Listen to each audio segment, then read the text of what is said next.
Good afternoon, everyone. Welcome to the session. Before we introduce the session, I would like to acknowledge that Legal Aid PC and Law Foundation head office is situated on the unceded territory of the Coast Salish peoples, including the territories of the Musqueam, Squamish, and Tsleil-Waututh nations. I would also like to acknowledge that many of you are attending today from many places near and far, and acknowledge the traditional owners and caretakers of those lands. Good afternoon and welcome again. I am pretty sure that you all are getting happy and content as the conference is coming towards the end. It was a lot of learning, there's a lot of intense education and learning, I would say. You all have to go through this whole month of October, and I really give it to you all for that. Before I introduce the speaker today, along with me in the session is Sarah Chow, which I always say that all three of them, Sarah Chow, Alessia Moldini, and Kayla Black, they are the backbone of this conference. Without them, we were not able to run this conference smoothly as we did. So much thank you to all of them. All the questions are going in chat. We will monitor the chat. Myself and the speaker both will be monitoring the chat, and I will interrupt the speaker whenever she is comfortable or whenever I can. This session is being recorded and it will be available to you after the conference as well. So it's my pleasure to introduce our wonderful, beautiful speaker today, whom I know from years and years now. Many of the speakers actually, you know, I have a history now, and I've developed friendships in this whole journey. And our speaker today is Chandan Sabharwal. Chandan was called to the bar in 2008. She's a UBC Law School graduate. She articled in Port Coquitlam and then practiced in Surrey. I never knew you was in Port Coquitlam. I'm in Coquitlam, so you was kind of in my city. She was born in Vancouver, but was lived in India her childhood and attended school in India. She's fluent in 3 languages, English, Punjabi, and Hindi. Please join me to welcome Chandan Sabharwal, and thank you so much, Chandan, for joining us today. All right. Thank you so much, Baljinder, for those kind words. It's always a pleasure to be a part of any projects that you are involved in, and it's always well organized. So first of all, welcome to everybody who has come for this session, and we are going to be discussing vaccination and family law. I guess I want to preface this presentation by saying that when it comes to family law and anything that involves children, the preface or the starting point for the court is always best interest of the child. And family law is the Family Law Act. That was formerly the FRA, the Family Relations Act. Family Law Act, when it came into effect in March of 2013, really solidified the fact that the court's only consideration when making any decisions is the best interest of the child or the children that are involved in the litigation or in the family law action. The section that solidifies this is Section 37 of the Family Law Act, and it provides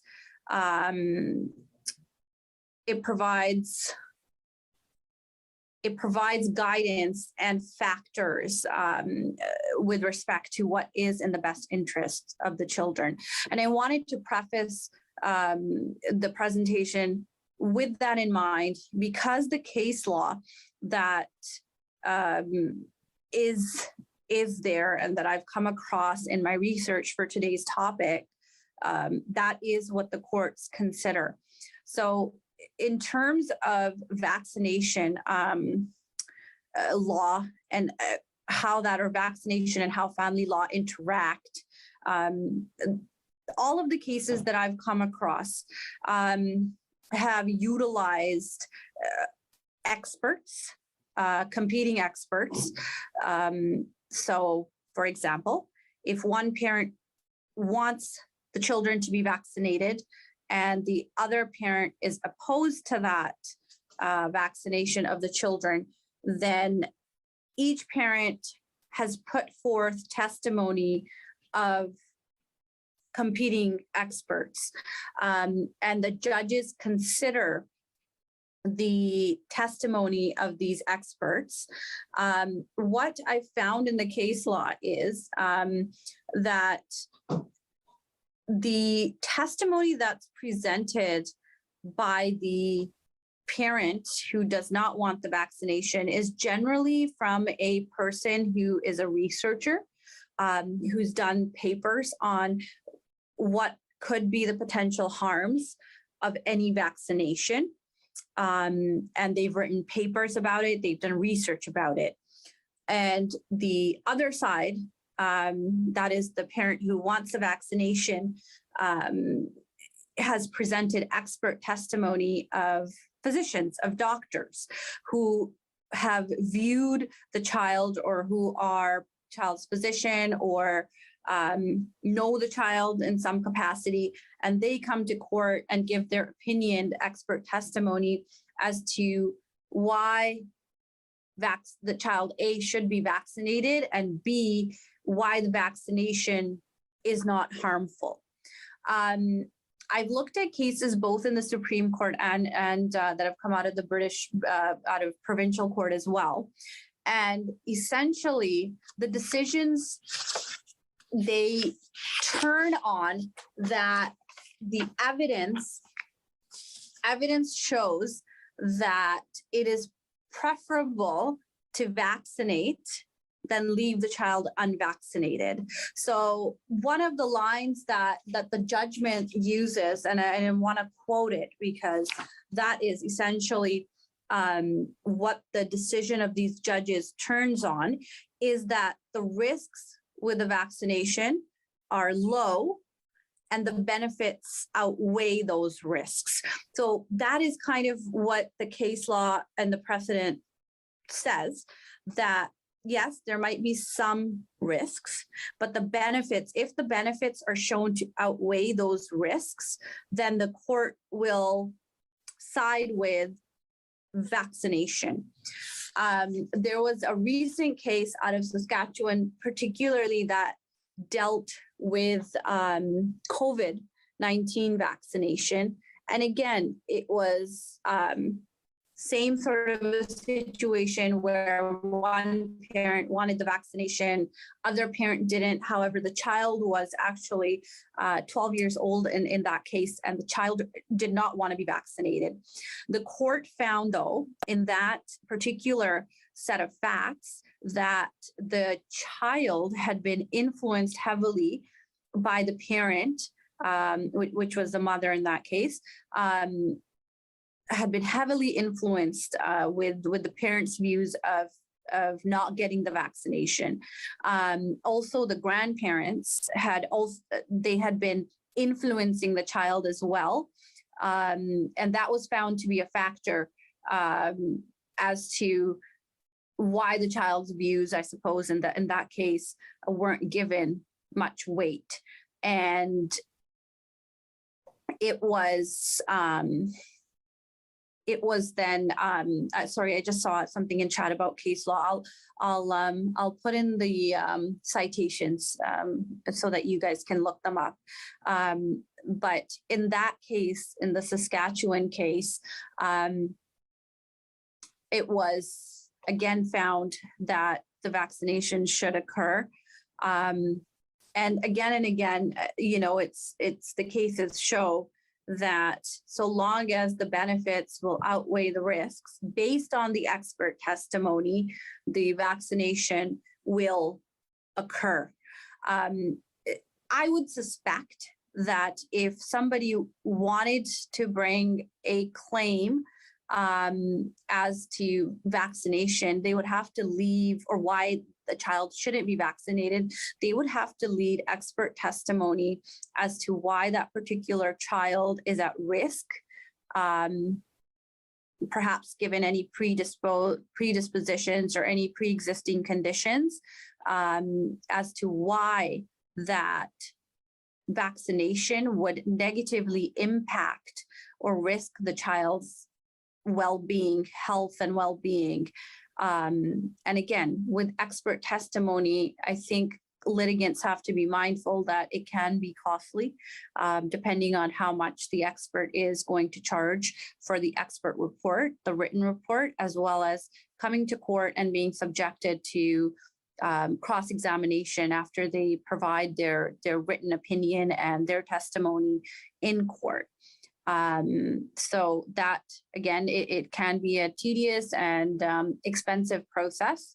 So any clients that I suppose want to make any claims or wish to litigate the issue of vaccination, whether or not a child should be vaccinated, need to be aware that they will need expert testimony to back up or substantiate what their claims are, and that expert will have to show through the evidence, the medical evidence, that the vaccination is of greater risk than the benefits it's going to provide to the child, because ultimately that is what the court is going to look at based on our case law at present.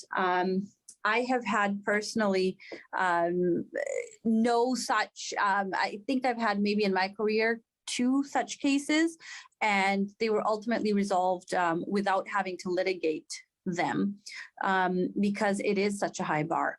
As counsel or as advocates, I think the first step would be, if a client comes to you to discuss or raises concerns about vaccination, or their position is that the child ought not to be vaccinated, then the first step would be for you to say, okay, well, where is the medical evidence for that? What are you basing your position on? And I would then ask the client to for the number and the contact information of the expert. And the first step would be to get a proper medical legal opinion of the expert, and then weigh whether or not that opinion would assist in an argument to be presented in court as to why the vaccination ought not to occur.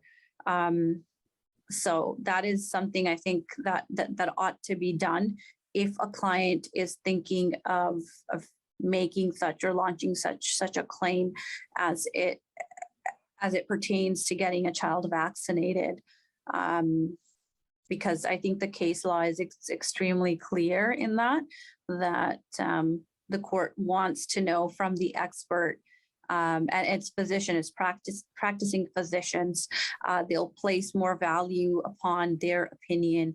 The cases also have, like I said, experts that are researchers that have done research and opined in various papers that vaccination can be harmful or can potentially lead to certain side effects. And again, the courts have chosen, in the cases that I've come across, to go with the opinion of the practicing physicians who have knowledge of the child's medical history and the risk that a potential vaccination may cause to the child. And so long as the benefits outweigh the risks, it seems that the courts will state that the vaccination go ahead. In one of the cases, and this one was out of the provincial court, based on this factor alone, because it was a very highly contentious issue between the parties, was the issue of having the child vaccinated. The judge, after the hearing and after having heard evidence of the parties and of their competing experts did order the vaccination to occur. But also what I found interesting was that the judge said that because the position that the other parent had taken as to saying no to the vaccination gave all of the decision-making powers with respect to medical issues to the parent who was pro-vaccination. So that was very interesting. I thought potentially someone could rely on that case to seek the sole parental responsibilities then as it relates to the medical decisions of a child based on an unreasonable position that a party may take related to the child's health and well-being, vaccination being one of those issues. And this, again, was a highly contentious issue between the parties, and it had been so.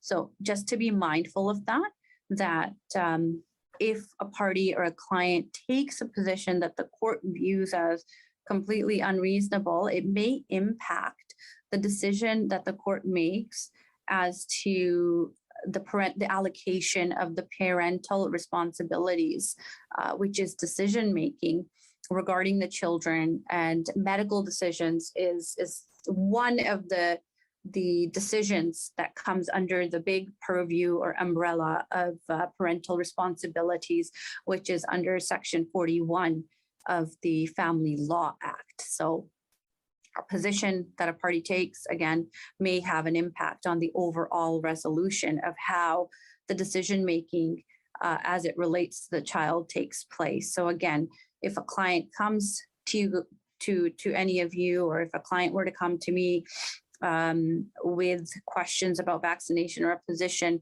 that is not backed up or is not supported by medical evidence, I think it would be wise to then advise the client that if you continue with this position, it may have an impact on the overall resolution of the issues that are before the court, because it can be shown that you're taking an unreasonable position that cannot be substantiated by medical evidence. Sorry, I'm just going to check the chat. And Baljinder, if you see any questions, I'm more than happy to sort of entertain them as we go along. There's just one comment. There's no question at this point. It's I think you have talked about this case law, and they want the case law to be, if you can post it in the chat later. I can do that. Yeah, towards at the end, I will do that if that's okay. All right. Sorry. Just gonna pull up my notes here. So that, I think, in a purview, in a nutshell, sort of gives you the overview of how the cases have visualized or dealt with the issue of vaccination when two parents are juxtaposed and their positions are contrary. I also think it would be interesting if, for example, and I haven't come across a case that's dealt with this, but I think it would be an interesting issue if it comes up, if the child is, let's say, 14, 15, and has a very strong opinion about not getting vaccinated. And perhaps if that child is not influenced or found to be influenced by one parent or the other, perhaps it would render a different decision, because under the Family Law Act, the views of a child, and of course, anybody under the age of 19 is a child. So I think the older a child, and if they have independent opinions, perhaps that would render a different finding by the court. But again, it would have to be it would have to be shown that it's free of influence from the parent who is anti-vaccination. And like I said, each case, of course, turns on its own specific and unique fact pattern. No cases are completely alike because people are different, family situations are different. So again, I think the age of a child could be a potential factor in how a court renders their decision, especially if it can be shown that the child's views are independent of the parties that are litigating the issue. So that would be something interesting. I didn't come across anything in my findings or in my research that sort of had that fact pattern, but I think it would be interesting. It could be an issue that could potentially come up, especially given the fact pattern of Saskatchewan, and particularly the judge's comments about that the child seemed to be heavily influenced by the Saskatchewan, by the parent who was, anti-vaccination. This is in the Saskatchewan case. And of course, they also made mention particularly of the grandparents, which I found very interesting. So I think the age of the child potentially could be an interesting factor in determination of the issue. Sorry, I think I just saw a question. Yeah, there is one question. Yeah. Okay. Could you kindly read it out? Yeah. Yeah. Does a parent that is anti-vaccination have the right to speak with the other parent, send them articles about their perspective, although they have no parental responsibilities? Yes, they could. They can. But the parent who has the parental responsibility will ultimately get to make the decision. And if the other parent disagrees with that decision that's been made, they have the opportunity or the ability to make a court application to argue that the decision made by the parent who has the parental responsibilities is not in the child's best interest. So yes, they can voice their opinions. They should voice their opinions, but be mindful that the parent who has the parental responsibilities can say, okay, thank you very much for the information, but I am going to vaccinate the child. And the parent then who does not have the parental responsibilities can make the court application to apply to set aside that decision the parent has made, the other parent has made, because it's not in the child's best interest. Again, the key word being child's best interest. They are going to have to prove through evidence, and it'll be medical evidence, that the vaccination is not in the child's best interest. So I think it would have to be that the child has some particular predisposition or a medical condition that would particularly be adversely or have an adverse impact on the child's health if they're inoculated or vaccinated. That is what I have taken from these cases and the commentary of the judges.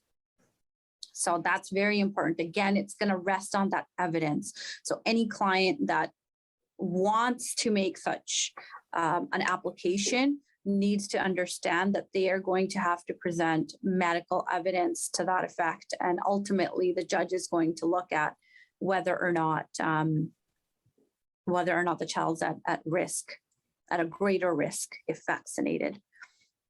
There's another question. Yeah. How do you can prove that the child is not under influence of his parent or under the influence of a parent?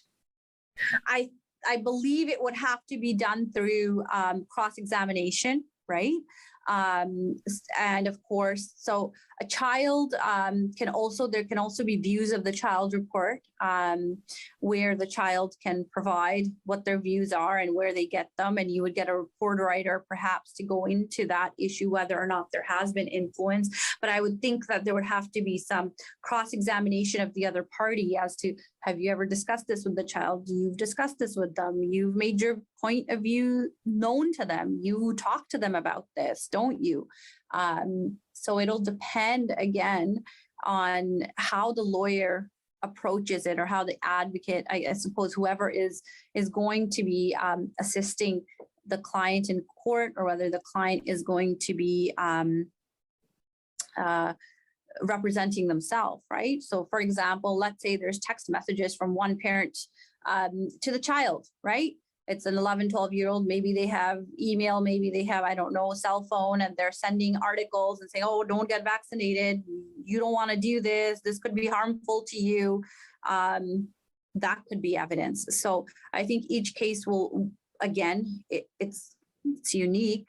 And you'll have to see what kind of evidence. If a parent says that, well, my child is being influenced by the other party or the other party's family, then you would have to ask the questions. How do you know that? What are you basing that on? Maybe the child's come back to visit from a visit from the other parent and says, well, mom told me or dad told me shouldn't get vaccinated. It's going to have side effects. We don't know what's going to happen in a few years. And I don't want to do it because now I'm scared. So again, it is hearsay because it's an out of court statement that the child's made to you, but there's exceptions to that hearsay, especially in the purview of family law, because children don't give testimony. So their views or their representations are brought to court either through the voice of the parents, giving evidence about what the child's told them, or through views of the child report, or through Section 211 reports. So there's various ways, I think, depending on what's occurring in that particular family file, how one would prove whether or not there has been influence on the child by either party, I guess. There was also a hand up for the question. I forgot the name of the participant, but you can unmute yourself and ask Chandan directly. Oh, Ginger, I checked in. Chandan answered the question as the follow-up question that she had in mind. So I think we're good with that. Okay, great. Thank you. If there's any other questions, I welcome people to ask, because I enjoy presentations that are more interactive and answer your questions more so. So if there's any questions, please feel free to ask them. I don't want to oversimplify this topic, but I think the case law is very black and white or clear cut as to what the test is. And that is, do the potential risks outweigh the benefits? If they do not, if the risks are not greater than the benefits, the vaccination is going to be okay, and the opposition to it will not hold weight in court.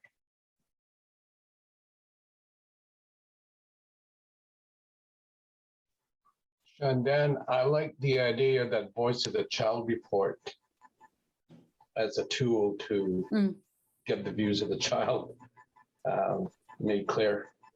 Yes, I think it's a great tool as a way of getting what the child's thinking.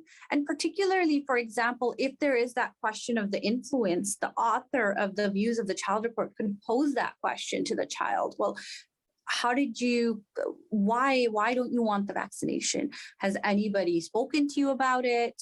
Have you had conversations with your mom or your dad or anybody else about this? Who have you had the conversations with? And I think as advocates or as lawyers, we can ask the writer of the views of the child report to canvas that area with the child so that it's a question that can be clarified. So they're a great tool, and they can be done through the family justice counselor, I believe, as well. So it's not necessarily that it has to be a cost associated with it. I see that there's another question, I believe. Yeah, it is. What is the difference between views of the child and here the child reports? I know this is a little off. No, it's not off topic, I think, but yeah. So views of the child report, you would get done under Section 211. And I'm going to pull it up on my. So Section 211 of the Family Law Act is is the mandate by which we can get the reports and the scope of the reports. So views of the child is a portion of that. And you can specifically just ask for views of the child. It doesn't have to be a full report. And here, the child report, it's just, again, it's another acronym or another way to say the exact same thing. It's a views of the child report. It's under the purview of Section 211, but it's just specifically to hear what the child has to say. So hear the child, views of the child, same thing. And the hear the child, I just did one or requested one. It can be done quite quickly. Yes, it can be, because it's so narrow. It's a narrow scope, whereas a Section 211 report, if you do a full one, it's much more intensive, because the expert is then going to talk to the parties, both the parties, the child or the children, and then they're going to have one session with the child and the parent, each of the parent, and then they're going to also contact references that each party's provided them with. So and if it's done by a psychologist, they also run tests, psychological tests or questions, personality testing they do. So it's much more intensive. And in some cases, there's specific questions that lawyers or the court will pose. For example, if there's any alienation or there's any other concerns. So those reports take longer, more intense, more expensive if they're done by a psychologist or psychiatrist. Here, the child or views of the child, very narrow and can be done much quicker. And it's a useful tool, especially if the child is old enough to express what he or she is feeling or wanting. They're a great tool. I also just wanted to ask, because I had heard before, is it true that the hear of the child report, the child has a right to choose what actually is seen by the parents in the report, and the Section 211 is not? Section 211 is going to be, exactly, it's going to be out there for everyone. But I think here, the child report, I personally haven't seen where it's been redacted or it's been said that the other parent or one parent ought not to see it, but I can see how that can be requested. Okay, thanks. Chandan, in the hear of the child report, there's a paragraph where the lawyer specifically says that he or she has gone over the report and it's clear what the child is wanting to Express to the judge. Yeah. So they would have more scope. Whereas in a 211, you can't, I think, because Section 211s can be challenged. And in order for the expert to give the recommendations they're giving, I think they would have to be forthcoming about whatever the child's told them. There's another question, Chandan. Yeah. Do you know of any case law where an anti-vaxxer parent has won the case? Can you provide an example? I did not come across any.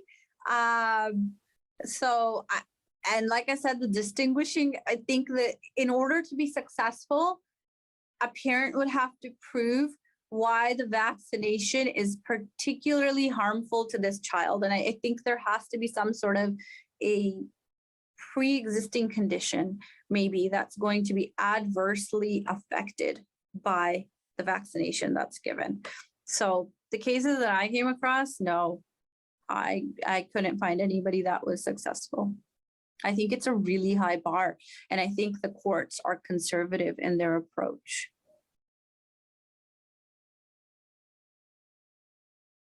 Very conservative. Yeah, it's just a comment. I think there probably won't be a lot of cases up to date because it's only for kids 12 and over, and older kids seem to make their own decisions. But once it's approved for younger kids, we will probably see a lot more of this. I think that's a possibility. I do, because there isn't enough research out there But I think, and of course, I mean, and again, this is my own opinion. I think depending on what stance our government takes, whether or not it's going to be recommended, and whether or not they're going to stand by that, okay, there's going to be no adverse effects, or here's the reports. I think that might shape the opinion of physicians. I think that could be an interesting area of contention between parents, especially for younger kids. Once the COVID-19 vaccination comes out for younger ones, yeah, we might see some more applications on that issue. That's a real possibility. Anybody else? I guess if you have questions, kindly feel free to ask. Question. It might be a little bit off topic, so if we need to come back to it, just let me know. Sure. But I'm wondering, like, is having one parent not be vaccinated, is that a reason to deny them of parenting time because of the fears of the other parent that they might get their child sick? I, in my practice, have not come across that issue yet. Mm-hmm. But it could be, because especially given the fact that now it's heavily mandated that we all get the vaccination, I can see how that could potentially be a contentious issue. And again, it hasn't come to the courts yet. I haven't read anything or seen anything with respect to that issue, but I think it would be a heavy battle for the person saying, I don't want to be vaxxed. Like, I think they might have some potential good arguments saying that, yeah, it's a greater risk to the child. I do not believe that the court would take it lightly, in the sense that to cut somebody's parenting time or reduce it. Again, there would be a heavy onus on the parent trying to reduce or deny the parenting time, because parenting time is it's difficult to reduce or cut off, unless, of course, there's a risk to the child. So the person who wants to say, no, this parent's not vaccinated and should not see the child, I think that person has, they're going to have a tough battle as well. They're really going to have to convince the judge that there's a huge risk to this person being anti-vaccinated. Like they work they are dealing with people like very, very frequently, and they're in such a job or workplace where they're at a higher risk of contracting it. I think that would have to be part of the evidence, but it would be an interesting case, I think, if it ever came before the courts. And then there's a question. Sorry. There's a question that unless the child has some medical issue preventing vaccination, using the court to prevent vaccination almost seems a waste of court time. Is it right? I think it's a difficult argument to make. And it's a very difficult argument to make. There's another question about one parent losing their job due to not being vaccinated. Do they have grounds to claim undue hardship or have their income reassessed for the purposes of being a payer of child support? Very interesting question. I think they can make that application and say my circumstances have changed because of ABC, but I think you have to be prepared for the other side to argue, well, you could just get vaccinated. You are able to earn an income. What are you doing to look for another job? What jobs have you applied for? So again, it'll come down to whether or not it is a situation that's self-induced, and whether that should impact child support because that is the right of the child. Again, it's an interesting scenario that possibly could play out in the upcoming months in family law. I think we are good with the questions. All right. Until they come again. All right. So what I will do is I will in the chat put the citation of the cases. And that way you can read up on them. And I think the Supreme Court case that I'm going to give the citation for sort of summarizes the case law. And then it's followed by the case, the provincial court case, which cites other cases within its judgment that have to do with vaccination and have followed it. Oh, I think we have a question.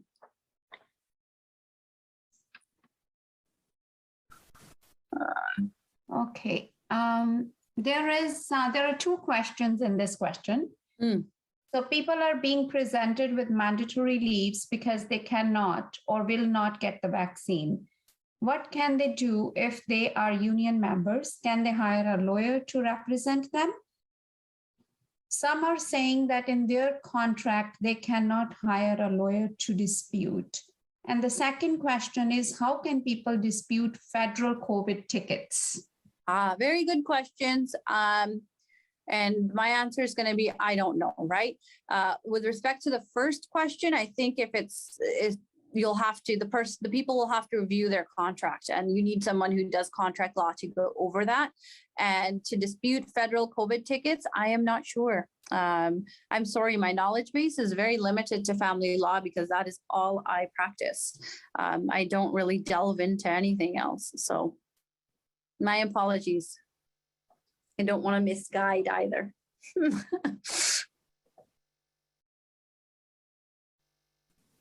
Yeah, See another question. What is a federal COVID ticket?